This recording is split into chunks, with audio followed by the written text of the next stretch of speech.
Welcome to episode 131 of the Forward from 50 podcast, where we interview people over 50 who are pursuing new direction for their lives. It's an opportunity for men and women to tell their stories, their way, and in their own words. I'm Greg Gerber, the founder of Forward from 50, and your host for today's show. On today's episode, we explore the power of storytelling with Daniel Rg Crandall, a lifelong creator who launched a publishing business with his daughter, Catrielle. Daniel believes stories, especially those shared later in life, carry deep value for the storyteller and future generations of people who read or listen to those stories. In our conversation, Daniel described how listening to his grandparents helped shape his appreciation for their legacy. After sharing one story with his mother, who had never heard it before, Daniel's eyes were open to how telling stories can lead to healing, clarity, and connection even after a person has died. In our interview, Daniel explained why stories come alive through conversation rather than written questionnaires, how storytelling helps heal generational trauma, how he and his daughter guide people to uncover meaningful life experiences, and why even a single story is worth preserving. Whether you believe your life is ordinary or extraordinary, Daniel offers a compelling reason to share it. Your story matters, and someone in your life will be grateful you took the time to tell it. To tell us more about what gives his life more meaning and purpose after turning 50, please welcome storyteller Daniel Rg Crandall to the show. Thanks for joining me today, Daniel. I really appreciate the time. Tell me, what prompted you to get into the business of telling people stories? Yeah, I super appreciate being invited to join you again, Greg. And we've had a few conversations just about what you do. And I'm 50. I'm about to turn 52. So I'm right in your target market here. But I feel like it's been all my life I've connected with story and as a way to teach and make points. So I do a lot of training and teaching. But I had the benefit of growing up with 4 living grandparents and hearing all of their story. I know not everyone gets that. It was That's one of the right. And yeah, and like I used to spend some of my summers with my grandfather for a week or two at a time. I would just hang out with him and do everything and hear his stories. And to this day, I find myself using those as teaching tools for self-teaching, for teaching other people when I teach and train. And one of the most valuable moments, though, and I haven't shared this with you before, but one of the most valuable moments for me was when I was relating one of my grandfather's stories to my mom. Now, this is my mom's dad. And I never heard that before. And I started unraveling stories that I had heard from my grandfather from all these weeks I spent with him. And it turns out a lot of it, my own mother had never heard from her father. Wow. Making a long story short, he was sharing things, feelings, memories, thoughts with this young man. I was 12 years old, maybe. He was sharing things with me as if I were a son. It had taken him a lot of years of healing. And I think me being able to listen to his stories helped him process through things in a way that just he had never done in his life before. And so those stories became precious, not just to me, but to my mom and then to my uncle and other people. And all of a sudden, the burden of my grandfather's stories, when he passed, I was the carrier, the sole carrier of these stories that he was willing to share.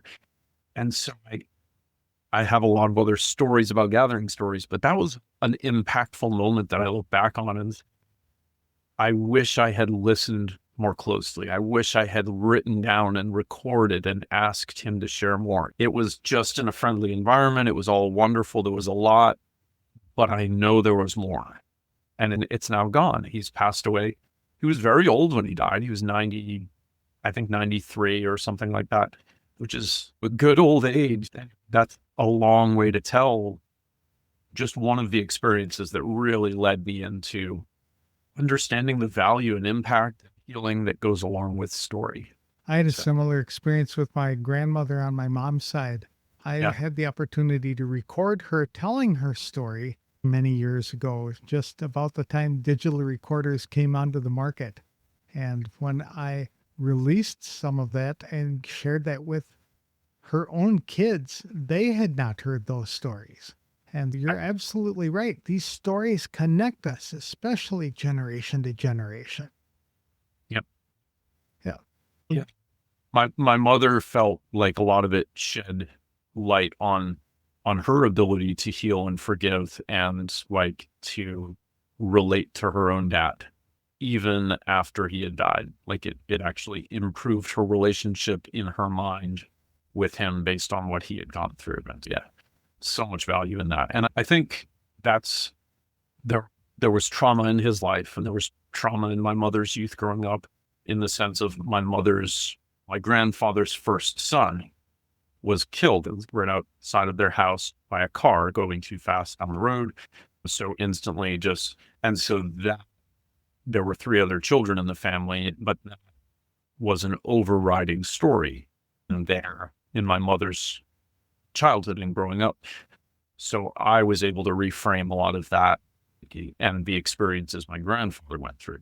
Anyway, so being that third party storyteller and being a creative guy all my life, I started in publishing 25 years ago doing textbooks. Textbooks are not very interesting, but textbooks are complicated. And so I had to wrap my brain around all of the thousands of pieces of art in a math pre-algebra textbook and the accuracy and the need for design and all that. And it really gave me an immersion into publishing in books and the creative space. And that was my first foray into designing books. So that love for story and the skill set of designing and creating books makes your path obvious sometimes. I understand you wanted to be a creator as early as 12. And what caused you to wait so long to actually jump into this? Yeah, I started my own publishing company when did we start it? 2023, at the end of 2022, but with my daughter. And so this is jumping way forward into recent times because my daughter was interested in publishing. But my creative skills and my design skills, I really started recognizing those at about 12 years old. And again, this is the time I was hanging out with my grandfather. At 12 years old is a pretty significant time for boys, especially young men, to learn about yourself and to discover things about yourself. And through my relationship with my grandfather and all that. But I remember distinctly being aware that I saw the world differently than people around me. And I was creative. I was an artist. My dad was an engineer. My mom was on the creative side. So I had both of these pulls going on. But it was at 12 that I said to somebody, someday I'm going to start a school for people that don't, or that struggle to learn, or what I said was people that learn differently like me. And what I was voicing was not that I struggled to learn, because I actually didn't at all struggle to learn. I struggled to see things the way everyone else saw them, because I saw things in a unique creative lens. And so that understanding started to hit me at 12 years old. And I think that has carried through when I listen to people's stories and when I relate back what I'm hearing from them. They're like, yes, you get me. And so that ability to carry that forward in a creative way has really been a huge gift. I always find it fascinating when I hear people say, I felt this calling or this tugging on my heart early on as a teenager or early 20s, and I pursued another direction because it was more practical. And then they came back to it when they were over 50. And it's just once that gets in your heart and into your spirit, it never goes away. That's what you were created to do. And part of that came out of yet another story. My grandmother was, and I tell people she was Little Orphan Annie. If you have a picture in your mind from the cartoons of Little Orphan Annie was, my grandmother was a little curly, redheaded, precocious, big buck teeth lady that my grandfather fell in love with, which is funny because my grandfather's real quiet. So she was very out there. You know how that goes together. Opposites attract. I know. But hearing her story as an orphan and the fact that she was, well, okay, little orphan Annie again, she was dropped off at the door of an orphanage. She was left in a basket on the step of an orphanage. This was probably during Depression times. Actually, this is even before that. This was turn of the century, but by a family that she was told by a Canadian family. That was it. That was her whole story. Little orphan Annie, not your grandmother. No, my grandmother. Oh, your grandmother. This is actually when I say she was little orphan Annie. Okay. This was my grandmother's story. She was dropped off in a basket at an orphanage by a Canadian couple. And so she was an orphan, plays into my desire to work with orphans and adopted children. And we, as a family, we took in kids from foster care and adopted a child through that. So all that to carry the continuity of the story, like that was a huge influence on me. Just knowing that she actually lacked story and she felt that emptiness and would talk about it. Fortunately, she could talk about it, which was good, but she was abused. She went through being despised in the orphanage, being told she would never be adopted or any, like, when I watch that movie, I feel my grandmother's story in that. But it was in the later years when she started to learn a little bit about herself. And then at some point I went over to Ireland and I met an old lady who looked exactly like my grandmother. And I said, "You're my grandmother. Like you are my grandmother."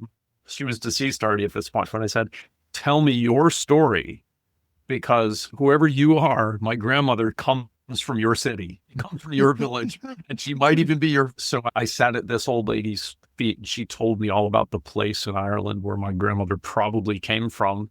And she said, "Everyone there looks like me." Uh-huh.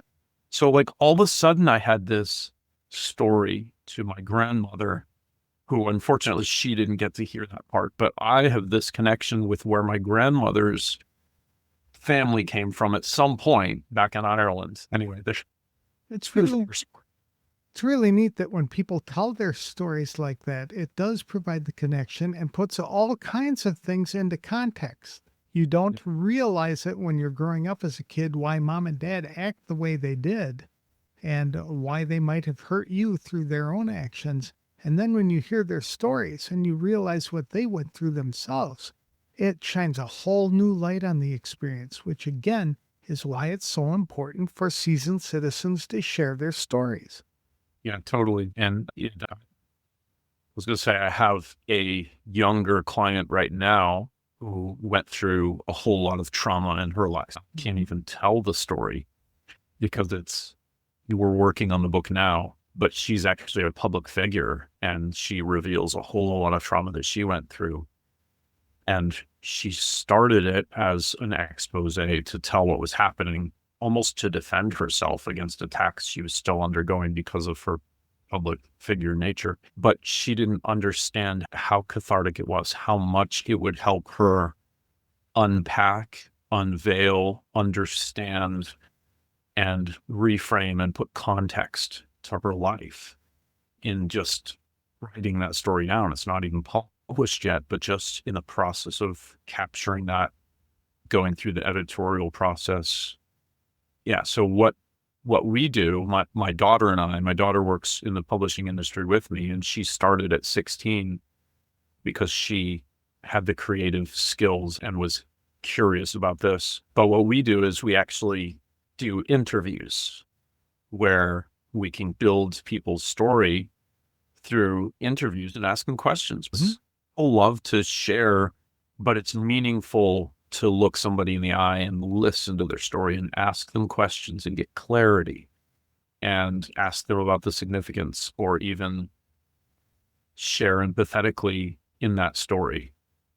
Then that often creates the framework, but then we set up a series of kind of follow-up interviews once we work with someone to draw out that tale, where we then listen again or ask questions. You told me about this, and investigate and get deeper and and deeper into the significant parts of someone's life, or simply they share things that they hadn't shared before. And a lot of that, you build a relationship with somebody who's telling their story to you. You start to really feel what they felt.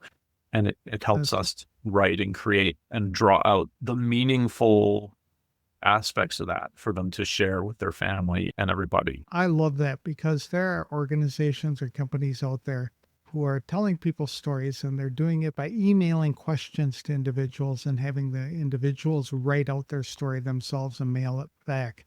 And it sometimes lacks context, and it lacks clarity, because there isn't an opportunity to follow up. And what do you mean by that? Explain that further. Go into some additional details. And the story is really in the details.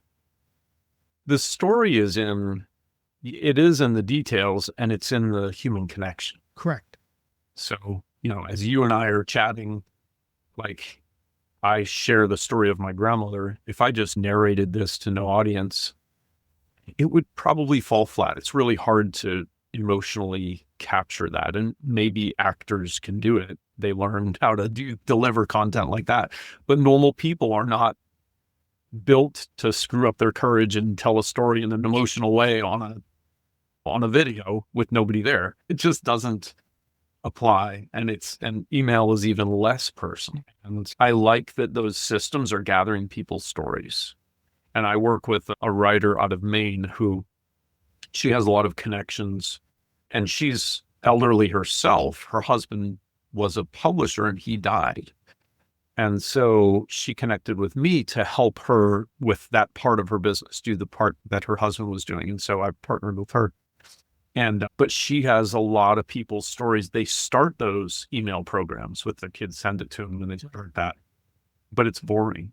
They don't enjoy doing it, or they refuse to, or they just don't engage it. And the kids are like, come on, we want your story. So eventually they give in and they connect with her. And she does the same thing. I didn't even know this, but she does the same thing we do. She sits down with people. She'll even fly and spend a few days with people in a nursing home.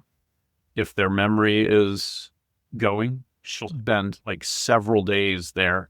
Wow. Capturing moments when they're lucid, or just being present with them and capturing bits and pieces of story. She does it in a more extreme way, but there are people that care.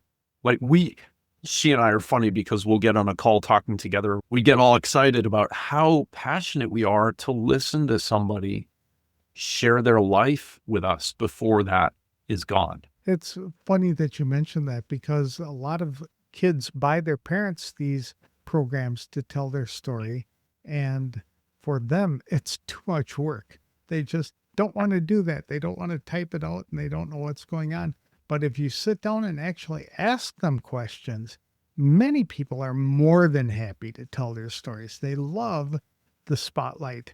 They love that somebody's interested in them enough to look them in the eye and ask follow-up questions. And they need that. Mm-hmm. We opened with the fact that it's healing, but they've shown there are so many studies that show, especially as you get older, you get more lonely, and lacking human connection leads to health issues, leads to problems. So yeah, there's so much value, true value in valuing people. And I think that gives my daughter and I both just a very different perspective on why we're doing this. It's not about just publishing books, because I don't care if the book ever becomes a public book. A lot of these books get printed 25 copies because they just go to the family. But that family has the story, and it's there. And if they ever want to do something more with that, it can be done. So that's exciting. What is it about just telling a story that is so therapeutic to people? Yeah. You get into psychology, and I'm not a therapist. I'm not a psychologist. I'm what I call a loving human being. That's more precious than either of the other two. Like, loving human beings are needed more than therapists and psychologists. In my opinion, I think that holds true. But like sharing sharing your story, you go through pathways of feeling again. Like you actually re-feel what you felt. But a flower dies and the odor goes away, the image goes away. Eventually the presence of the flower goes away. But when spring comes and you see the same flower again, before you touch it or smell it, you have a memory of how it made you feel. And I guess that's my analogy. And that was a story I just told right there, right? That helps you frame something in your mind that it helps you put things in perspective, deal with them. It helps you feel again when maybe you're not experiencing things in the big way you used to. Maybe life was big and grand and now it's not anymore. Now there's a struggle. Now it's counting pills in the morning. Or everyone has a struggle like that. Maybe you're just retired and bored. Maybe it's golfing every day. Maybe you have plenty of money to do anything you want, but you don't want to do anything anymore. Everyone has just such a different struggle. I would imagine that telling the stories is just a process of cleansing your mind from the trauma that took place. But more importantly, that it's validating to have somebody listen to it and assure you that what happened to you mattered. That it mattered, that it's okay, that you're not abnormal, and perhaps that's something my daughter and I maybe do just in enjoying people's company that way, where there are people that want you to commiserate with their story and feel miserable with them. And I find that I don't allow myself to do that. In that space, because I'm crafting a story that is going to encourage and educate and help people in the future. And if it helps this person right now, that is also part of the purpose. But my ultimate goal is to pass this story along and find the gems, what did you learn in that?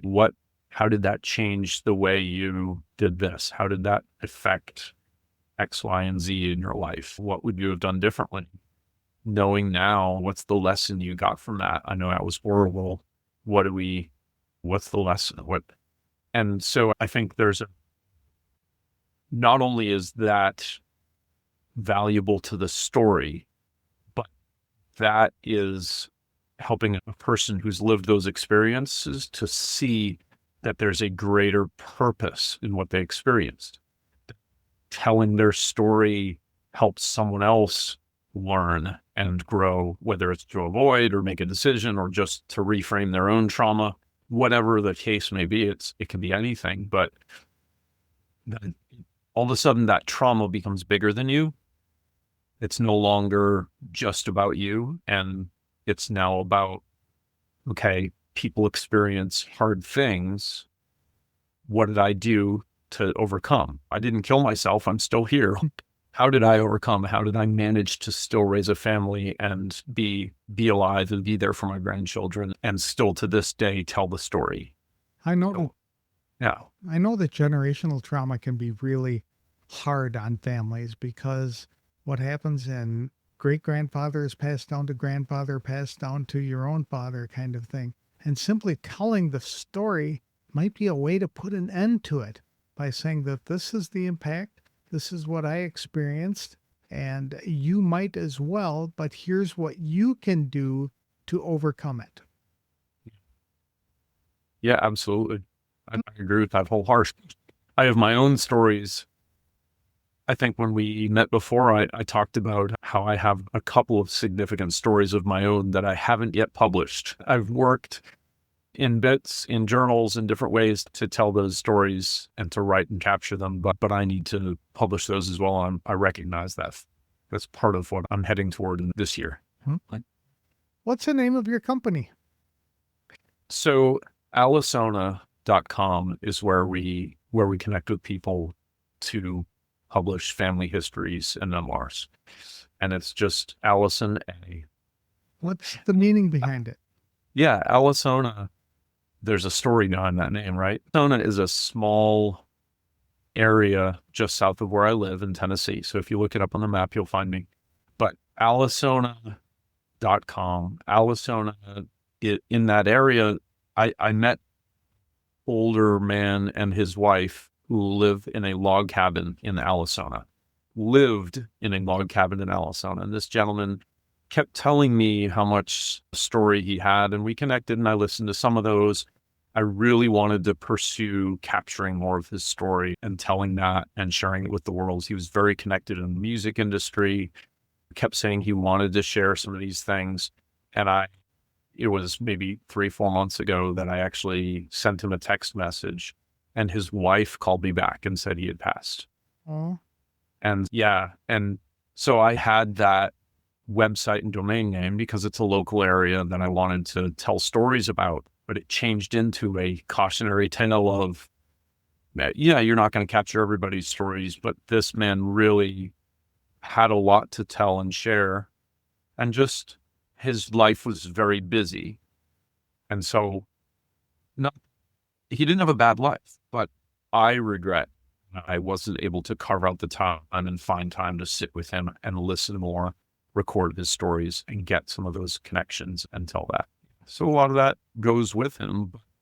It reminds me, and there are areas like all over the country like this. And we live in a historic farmhouse just north of that Alisona area. But this man knew people that lived in our house. He grew up and played with the kids that lived in our house, 70 years ago. wow. Like, he was telling me stories even about my own house. Now, that's crazy. And so maybe I don't even remember exactly how we connected, but that's one of the ways, just we had things in common. Sounds like something out of the movie Home that was released last year, where they I haven't seen that. It was about one couple's home and how it who lived in it over the course of several centuries, and everybody Okay. had their own story. It was neat. Yes. I like. You started this business with your daughter. That's a neat project. Why did she get involved in this? But yeah, so we homeschool our children, and we've got 5 children, 2 of whom have graduated already. My daughter's the second.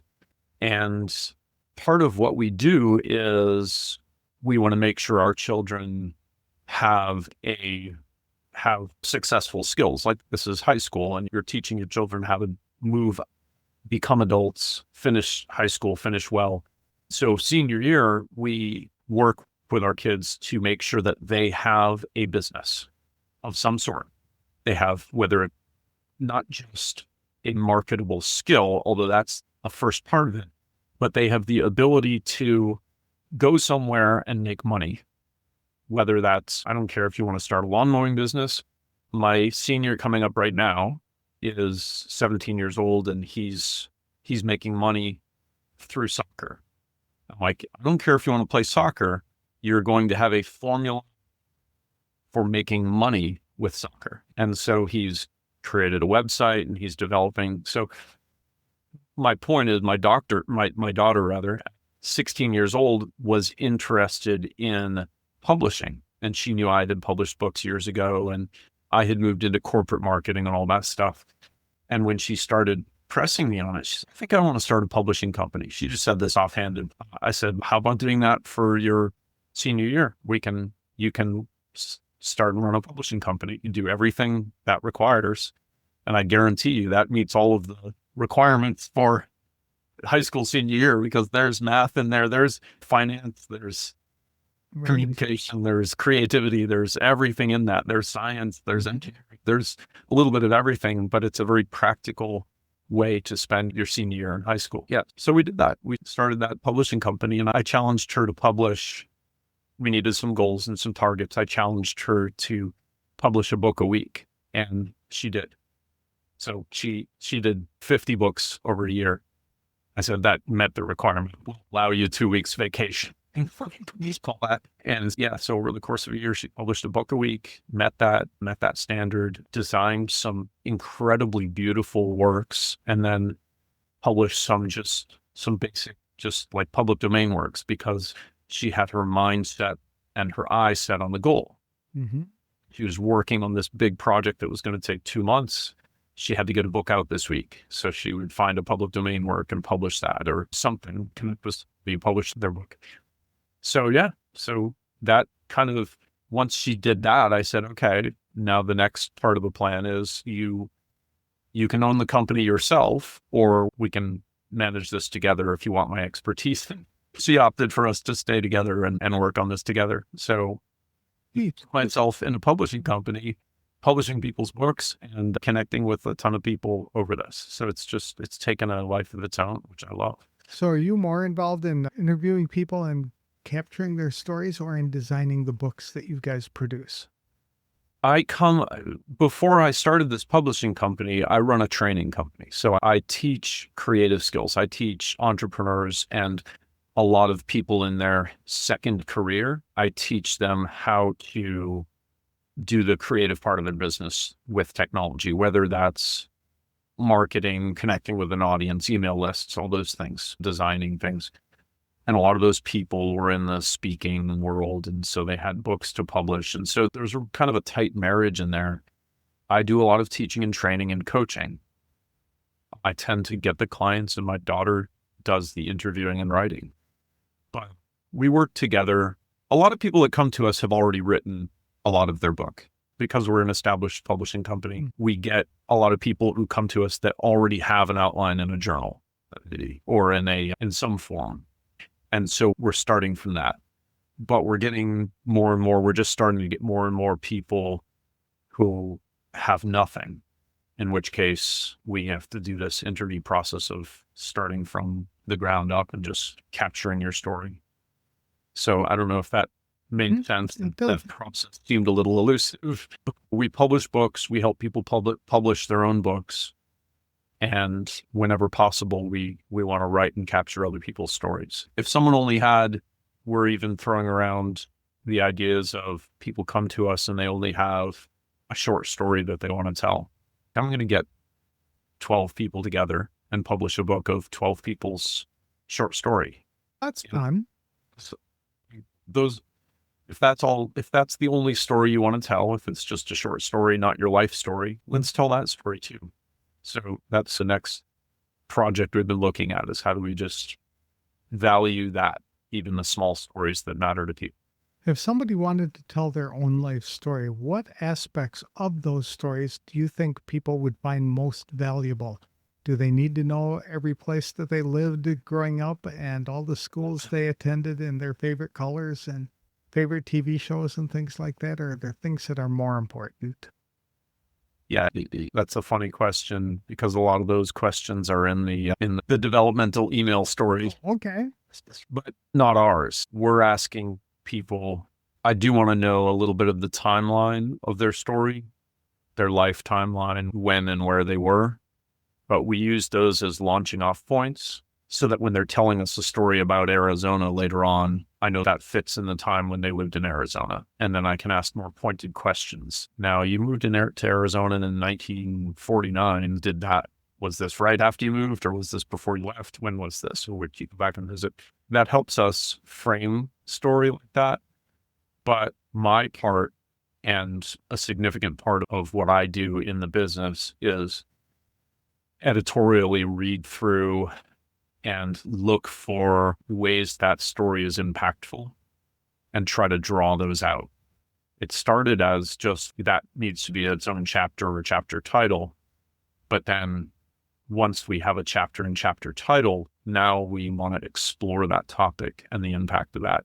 And so that's when we can go back with another interview or just a couple clarifying questions sometimes that can open Pandora's box maybe.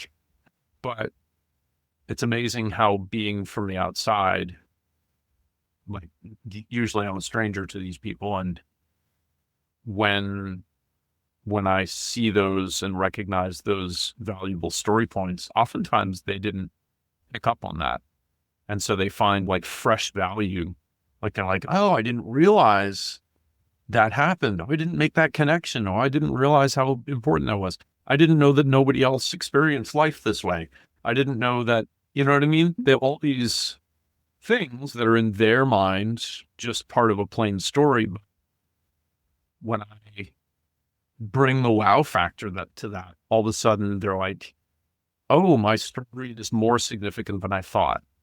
Exactly. I think a lot of people believe that they don't have anything that people would be interested in reading. And yet Yeah. everybody's story has an aspect in it that is just fascinating. All four of my grandparents, every single one of them, had amazing story and interesting life.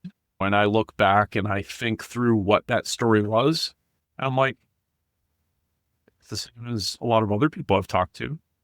But when I talk to them, and when I talked to them in the past, they're all deceased now, but when I talked with them, it was impactful, it was unique. Like it is unique because they experienced it, because I'm their grandchild, because this is our family, because Prevanic Road in Connecticut is named after my great grandmother. Like stuff like that.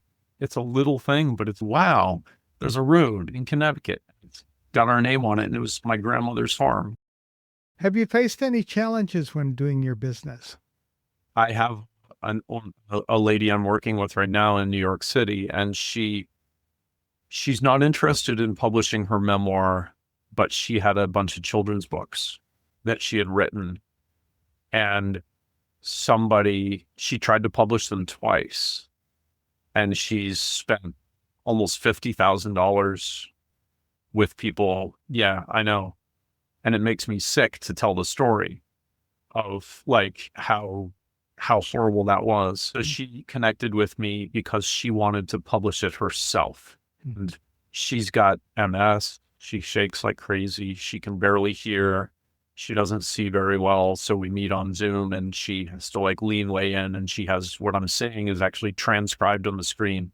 Like when I say you ask for difficulties, like this is one of my hard cases. And not only that, but she's insistent on the illustrations in the book and stuff like that.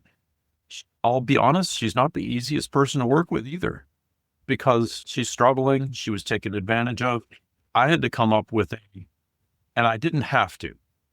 I chose to offer her a way to get her book published that is fail-safe. First of all, I asked her children to be looped into the emails so that they would know that I wasn't trying to take her money again. But we came up with a way that she can give just a very small amount of her paycheck, which her kids control her money, which is smart at this point. They need to. But they approved a small amount of her weekly pay, and I have a kind of a time aside when I'm working on her book, and I share the progress with her, and she's paying after the fact so that she's seeing the progress. Like, it's weird. It's this weird trust-based relationship where I had to come up with something, and I said, and it's a story about adoption too. So like, this touched my heart. I was mad that somebody took advantage of her twice, and I'm like, okay, and it's a cute little story. That's me. We're gonna do this. We're gonna make this happen, and it is a personal story because it's about she adopted some children, and so it's about her experience, but she tells it in a farm animal story, and it was a unique, totally unexpected gift to me. And I had to work out a way to make this possible. But I'm like, let's find a way to make this possible. Let's just do it. And her children will be very appreciative of that, I'm sure. Yes. We're in the illustration phase now. If you could turn the clock back, is there anything you'd do differently? I think, yeah, and that's asking me about my story now. The one thing that I always find and wish I had done earlier is listening to and valuing people more all along the way. I have no regrets from listening to and valuing people. And the only things I wish I had done more was more listening and more valuing. When grandma speak, listening because there's value in what they have to say. And you might not realize that when you're 9 or 10 years old, but there really is some wisdom in that. It's funny because I was one of those precocious youth that would talk way too much. And I was a but why child, which is embarrassing to say. But why? But why? But how? But why? It meant I was a curious child. Right. And I think these are way back childhood memories, but I think my grandparents started telling me stories started telling me their stories because otherwise they were going to have to listen to me. And it's very possible that I benefited from being a little bit of a pest. And I appreciate though that they none of my four grandparents ever rejected me, but instead filled my head with their stories. What advice would you give to people over 50 who might be struggling with how to identify or pursue things that would give their life more meaning and passion? There's always purpose in your life, and life is a gift to be valued. The fact that you have life is a gift to be valued. And there are several different coaching programs that I actually teach when I work with older people. Dan Miller's 48 Days to the Work You Love is one of the things I'm trained and coached in, but there's a convergence of things that you've done and things that you love. And if you just talk to somebody about the thing that you love to do and the skills that you have and look at where they touch and overlap, there's always something you love to do. There's always a skill that you have. And if you look at where they overlap, everybody needs that from you. That's so super valuable, the convergence of those two things. And that's the simplest way I can phrase it. But I've studied that convergence a lot because I have the struggle of having a lot of skills. That's not a complaint. I can't complain. I can't justify complaining that. My dad was an engineer, and I grew up with a whole lot of understanding and skills of different technologies and things to do and whatever. And it took me a long time to temper down all of the skill sets and say, wait a minute, where's the convergence? Where's the other line of my own, just what I enjoy, what I'm passionate about, what interests me? And when I landed back on that, all the skills fell into alignment. The purpose, the schedule, the time fell into alignment with when those two things converged, because it gives you a focal point. A line doesn't give you a focal point, but where two lines converge, that gives you a focal point, and you can move toward that. So that's great advice. We teach that everybody has natural talents, learned skills, and unique life experiences, which they can draw upon to teach and help other people. And so that's very similar to what you were saying. Yep. Yeah. It can be teaching it. It can be, absolutely. I think we're in a place where we have this bizarre education culture where there are tons of online training and education programs and stuff like that. But a lot of times they're tapping into young people to teach technical concepts. I'm like, let's tap into people that have been around the block once or twice to teach us real life skills. Exactly. That's right. I'm just over 50. I always connect with the older people in my church, and I'm like, I run things for the sound of wisdom. I was like, please don't leave. I want some of that wisdom before you leave. Yeah. I love that. You're doing that. How can people connect with you if they would like to learn more about the services that you provide or just ask you a question? Yeah, alisona.com is an easy way to connect with me. My name is Daniel Rg Crandall. And if you type that, it's on the screen here. If you type, you're going to find me. I have a lot of different places I post and exist. I connect with people on LinkedIn, though, as far as social media. But alisona.com has a form that if somebody is interested in a book project, they can just fill it out and we'll reach out to them. But then there's a phone number there too. Okay. Call. Feel free. Are you active on any other social media besides LinkedIn? Not much. Okay. All of our businesses have a presence on every social media, but the same contact information is on Facebook. Yeah, you can find me on Facebook. You can find me on LinkedIn. That's where I like to be. Alignable is actually a place where I connect with people professionally. Okay. And then I don't want to go down the list of websites. That's all right. Just two websites. You don't want to. Absolutely. A lot of those are author web pages and stuff, but just my name. I would love to connect with people. Use that phone number, text or call. Very good. Thank you so much, Daniel, for sharing your story today. It's inspiring. I hope more people listen and start sharing their stories and capturing them so that their people who follow them, their friends and their family, can benefit from their wisdom. Absolutely. Yeah. I love that's what you're promoting in a big way. Yeah. Anything I can do to help you tell that story to people, let me know.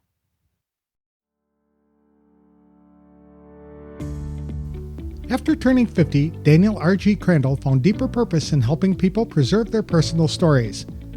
That desire led him to create a publishing company called Alisona with his daughter Catrielle. She started working in the business at 16, producing beautifully designed books and collaborating with clients to bring their memories to life. Now an adult, she helps her father capture and preserve people's life stories. What makes their work unique is the way they capture stories through real-time interviews. Instead of sending generic questionnaires, they meet with clients face-to-face or online.